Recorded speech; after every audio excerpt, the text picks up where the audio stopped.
Oh my god, look at these! That's what I call almost OEM right there. You know, they should have came factory like this. What is up, guys? I've got a bent spindle.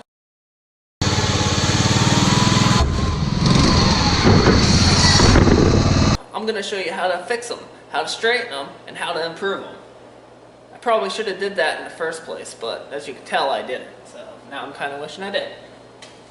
So, yeah, I'll go show you quickly what I do because I have some already done, but I don't want to use them on here. I'm going to fix these and basically put a band-aid on it till I can get this thrown in underneath there, which all needs cut apart still and cleaned up. So yeah, future video, subscribe. How-to suspension. Alright, we'll come over to this Craftsman here and I'll show you what I do. I take a thick piece of steel, grind it so it fits the arch of the spindle, set it in there, then I'll weld it all up, all the seams, grind it smooth, give it a little shape, and then basically call that good. So these ones I did a little better job on than what I'm going to do on this one, but these still aren't perfect. That's what I do. There's different spindles out there that I've came across. These are like short ones compared to what's on the mower right now. Short ones really don't have that big of an issue bending. Usually you bend your axle beam before you bend them. The long ones that are on the mower I have over there are the ones that seem to bend first. Which I should have done them prior, but I didn't because I didn't plan on keeping that front end too long. But that's what I'm going to do. Here's what I do to test the front end if I'm assuming or aware of any damage. First, visual. Just look at it. You know, is something bent that's not supposed to be bent? Is it cracked, hanging on by just a tie rod? I check for the basic, simplest stuff. And that's where I kind of notice what's wrong with mine. But after I do a visual and check it, I check the hub bearings. I'll jack it up, shake the tire, make sure there's not no extended slop in the hub bearings. Then I check the spindle bearings. And I do the same thing. Just put some pressure on the spindle, shake it around, make sure it's not looser than a goose. And this has the average mower slop into it. The wheels aren't as bad. There's a little bit of play in the spindles, but nothing major. Then I check the axle beam for straightness. And usually I'll pop the caps and measure off the actual spindle there. Take a tape measure, put it up against the frame or hook on the frame, either or if you can. Measure across and then hit like the edge of the spindle and get a measurement. And do it side to side. If it's really far off, say like a 1/4 inch, there's a good chance your axle beam's bent. Mine was about a 1/16 to an 1/8, but I went off the nipples on the plastic caps here. Probably not the best thing to do because they could be technically not centered, they could be distorted, whatever. I wasn't worried about because I already spotted an obvious when I tested it. After that, to check the actual spindle, I do the gap test between here. You know, I take this one, 2 fingers I can put in between the actual like spindle mount and the tire. So she can accept 2 fingers. It's pretty good. That's got some space in there, you know. This side, 1 finger is tight. You know, that's not good. You know, you might want to turn that one away. So, assuming that the spindle's bent. I have not measured from like take the dust cap off, pull the tire off, and like, you know, hook a tape measure on, measure down, see if it's the same on both sides. Because the whole triangle thing that you learn in math class, you know, like A plus B equals hypotenuse of C or something. I don't really remember, but I know the theory. If this is bent, it won't measure the same as the other side. But I'm already going to assume because it's like a 1/2 to 3/4 of an inch difference side to side that spindle is the issue. So I'm going to go ahead, get it up in the air, pull the tire, pull the dust cap, pull the C-clip off, drop that out, disconnect the steering, and head over to the shock press. Oh, you son of a... Come on! There we go. There we go.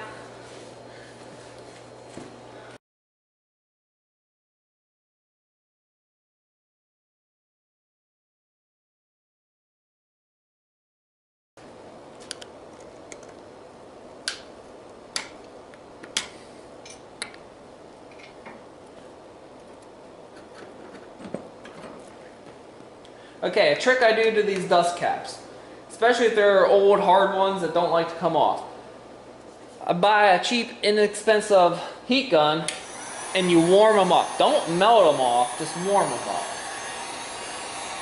And this really works well for putting them on. Usually coming off is not that bad of an ordeal with them, but getting them on sometimes is a pain. But you just warm them up. Warm them up. Keep the gun moving. Don't hold it one spot. Woo! Hit it on the high. Don't need high.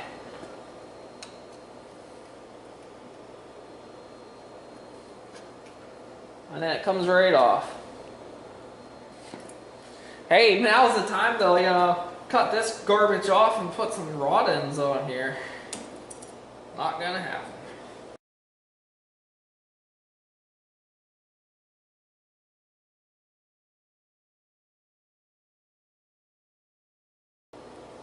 It's all the plastic bushing I got left. Man, no wonder why my steering's super tight.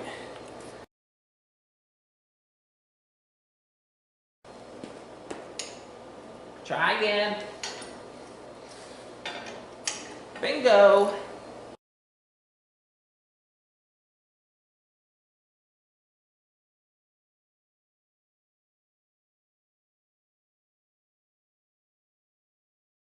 Just putting a mother effer Band-Aid on the tractor, 'cause it got a boo-boo.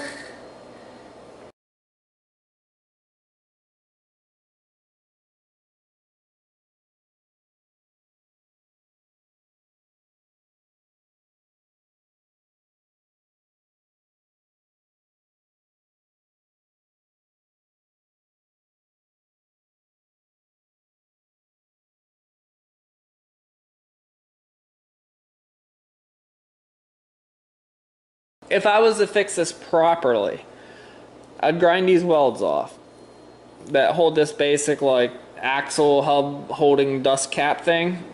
I'd slide it off and then get in here better to fix it. But I'm not going to do that. And if you do that and you want to get it back on, just throw the rim on, put the snap ring back on with the spacers. Make sure you slide this on first. And then you can bring it down, put a couple tacks, tear it apart, and then weld it up. That's how you can re-center those, or not really center, but re-space them. But there it is. Alright, then I have my old washing bin and diesel fuel. I'll wash all the old grease and garbage off.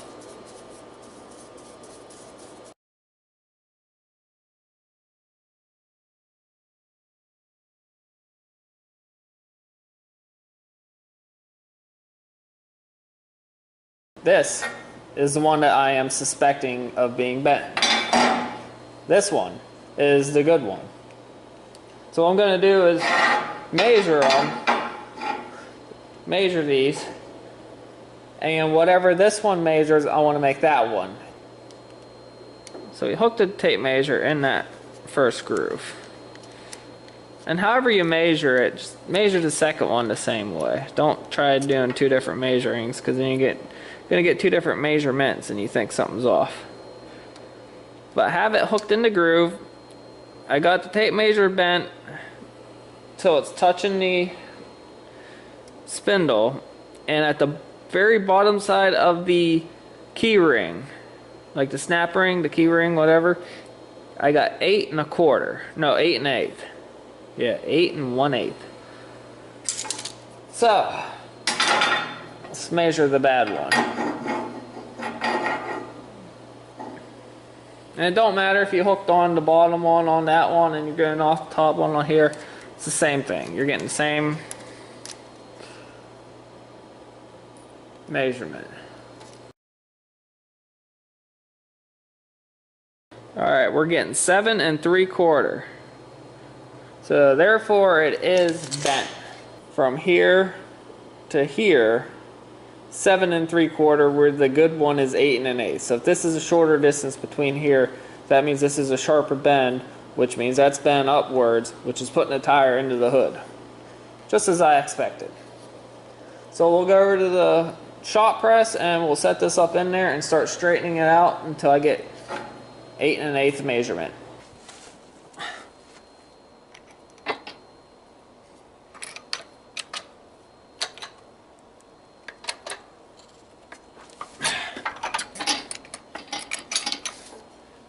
This is the one we fixed. I just measured it. We needed 8 1/8.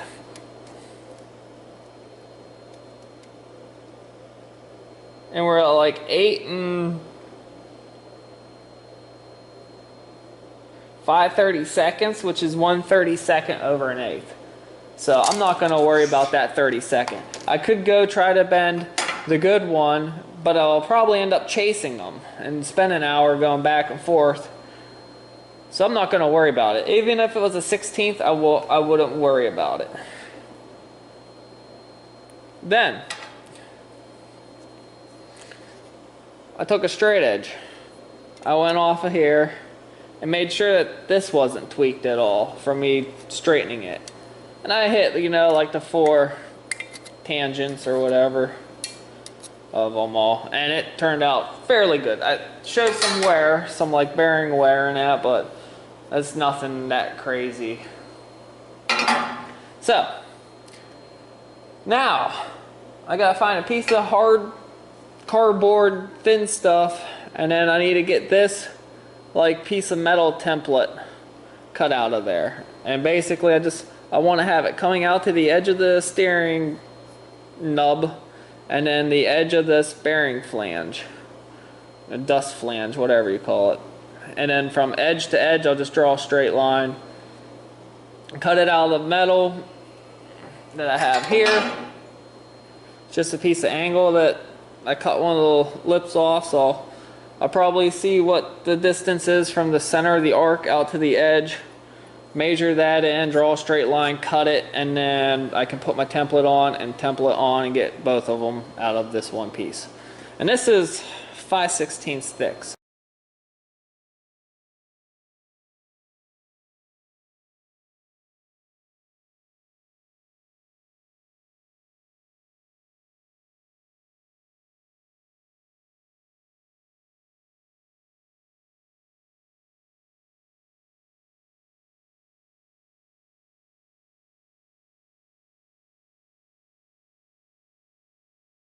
I need to add a 16th to this side, add a 16th to this side. I could cut a new one out of the piece of cardboard, make it right, but when I transfer it to metal, I'll just add a 16th to it. I know from this mark here to this mark is 1, and then from the same mark down here to the second mark up here is the other one. It's just because this has so much hang off, and this one's got way more hang off on there.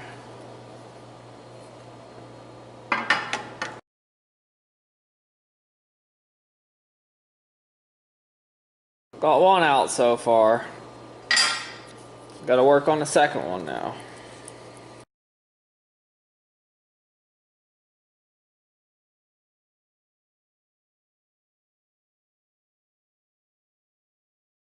Ta-da!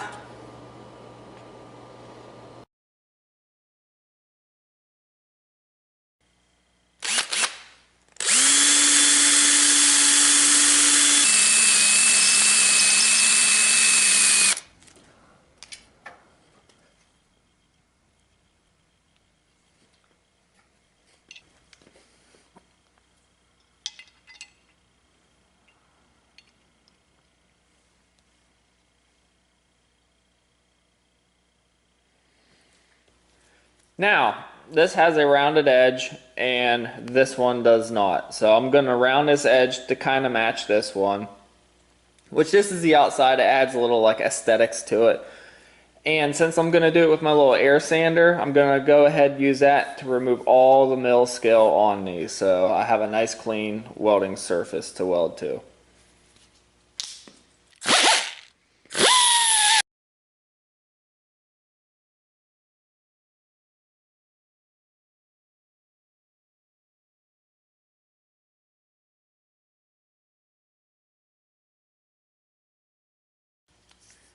All cleaned up. I didn't grind them completely smooth or flat, which I probably should have, but I'm not going to, not on these.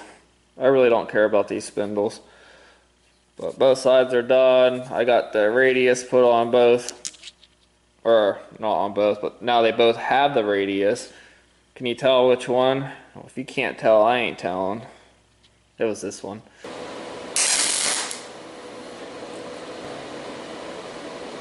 Alright. So I got it tacked in there. Everything looks good. It's centered here, it's centered back there. It looks like it's in a straight line. We'll go ahead and throw another tack here, check it one more time, then I'll throw a tack back in the corner.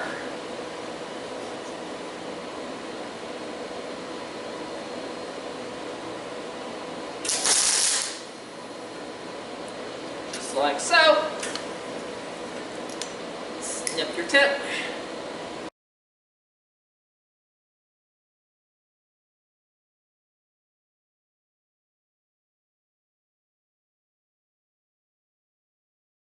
There we go. Now she's looking beautiful. Alright, I'm going to throw a tack back in this corner. Like so.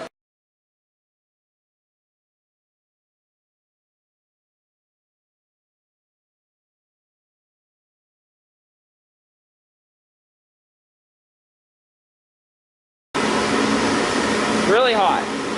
Just welded. Gotta clean it up still. God, that's hot. Holy jeez.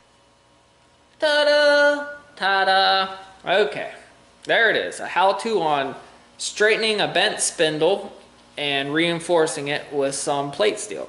There's other ways of straightening these if you don't have a shop press. I recommend cutting the weld back here on like this dust cap hub stop thing.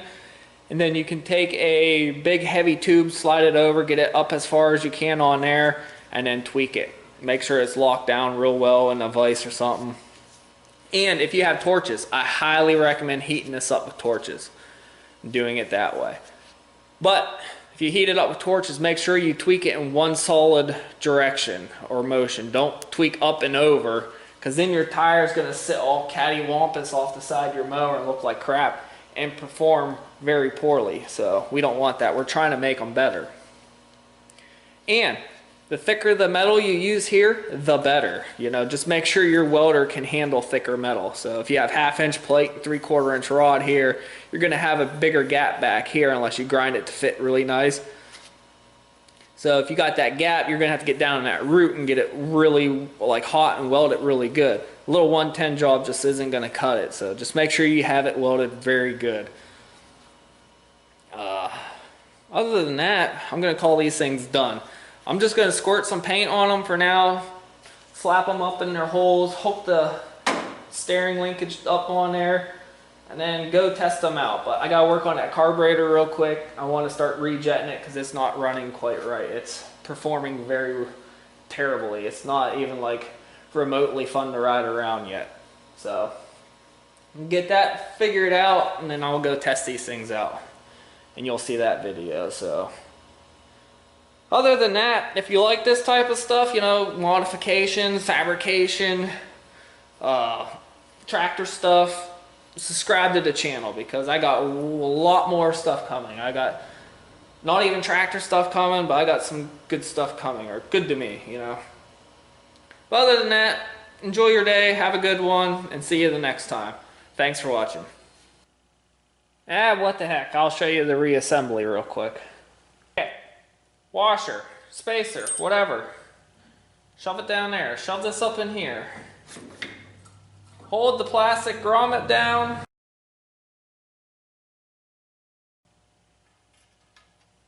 Big washer. And snap ring thing. C-clip. Whatever. Pair of needle nose.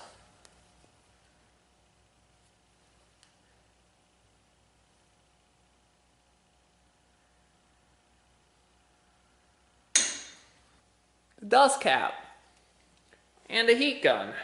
Just make it pliable, don't melt a thing.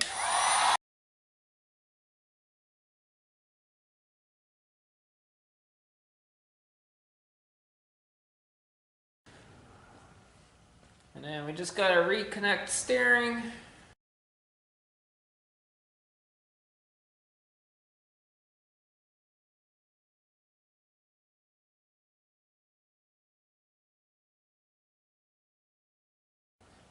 Then, install what bushing you have left for steering. Then put your tie rod in.